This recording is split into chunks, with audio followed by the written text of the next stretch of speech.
മലബാർ ഏരിയയിലെ സ്പെഷ്യലായ കുഞ്ഞിപ്പത്തിരിയാണ് ഇന്ന് ഉണ്ടാക്കാൻ പോകുന്നത്. നല്ല ടേസ്റ്റാണ്. ഈ ചിക്കൻ കറി സിമ്പിളായിട്ട് ചിക്കൻ കറി കേട്ടത്.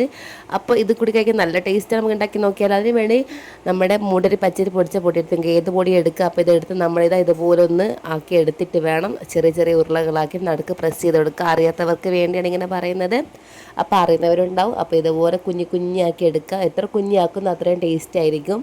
അപ്പോൾ കുഞ്ഞിപ്പത്തിരി ആക്കാൻ കുറച്ച് ടൈം എടുക്കും കേട്ടോ, പക്ഷെ നല്ല ടേസ്റ്റാണ് കഴിക്കാൻ. അപ്പോൾ ഇതെല്ലാം കൂടെ ഞാൻ നിറയെ ഉണ്ടാക്കിയിട്ടുണ്ട്. ഇത് നമുക്ക് വേവിച്ചെടുക്കാം. അപ്പോൾ മൂടിച്ചെമ്പിൽ വെച്ച് നന്നായി വേവിച്ച് കാമണിക്കൂർ വേവിച്ചിട്ടുണ്ട്. നന്നായി വെന്ത് വന്നിട്ടുണ്ട്. അപ്പോൾ ഇത്രയും സിമ്പിളായി ചിക്കൻ കറി വേറെ ആരും ഉണ്ടാക്കിയിട്ടുണ്ടാവില്ല. കാരണം മഞ്ഞൾ, മുളക്, ഉപ്പ്, കുരുമുളക്, മല്ലിപ്പൊടി ഇത് മൂന്ന് എല്ലാം കൂടെ ചേർത്തിട്ട് മിക്സ് ചെയ്ത് അവിടെ വെക്കുക കേട്ടോ, നന്നായി പിടിക്കട്ടെ.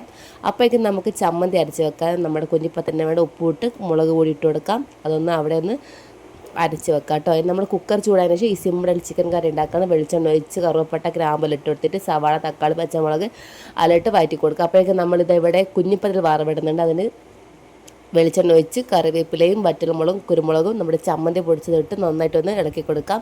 ഇനി നമ്മൾ വേവിച്ച് വെച്ചാൽ നന്നായിട്ടൊന്ന് ഇതുപോലെ ചെയ്ത് കൊടുക്കണം കേട്ടോ. ഇവിടെ വേവിച്ച് വെച്ച് കുഞ്ഞിപ്പത്തിൽ ഇട്ട് കൊടുത്തിട്ട് ഒന്ന് ഇളക്കണം. പക്ഷേ പാത്രം കുറച്ച് ചേർത്താൽ ഇപ്പം വേറെ പാത്രത്തിലോട്ട് മാറ്റിയിട്ട് നമുക്ക് നന്നായിട്ടൊന്ന് ഇളക്കി കൊടുക്കാം കേട്ടോ. ഈ കട്ട പിടിച്ചൊന്നും പേടിക്കൊന്നും വേണം. അതെല്ലാം ഇങ്ങനെ ഇളക്കുമ്പോൾ വിട്ട് വിട്ട് വന്നോളൂട്ട്. നല്ല ടേസ്റ്റാണ് ചിക്കൻ കറി കൊണ്ട് കഴിക്കാനൊക്കെ. അപ്പം ഒന്ന് ട്രൈ ചെയ്ത് നോക്കൂ കേട്ടോ.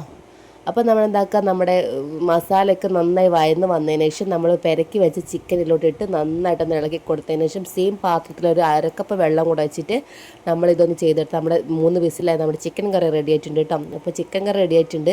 അതിലോട്ട് ഞാൻ മല്ലിയിലയും അതുപോലെ തന്നെ കറിവേപ്പില ഇട്ടിട്ടുണ്ട്. നല്ല സൂപ്പർ ടേസ്റ്റുള്ള ചിക്കൻ കറി കേട്ടോ. ഒന്ന് ഉണ്ടാക്കി നോക്കൂ കേട്ടോ.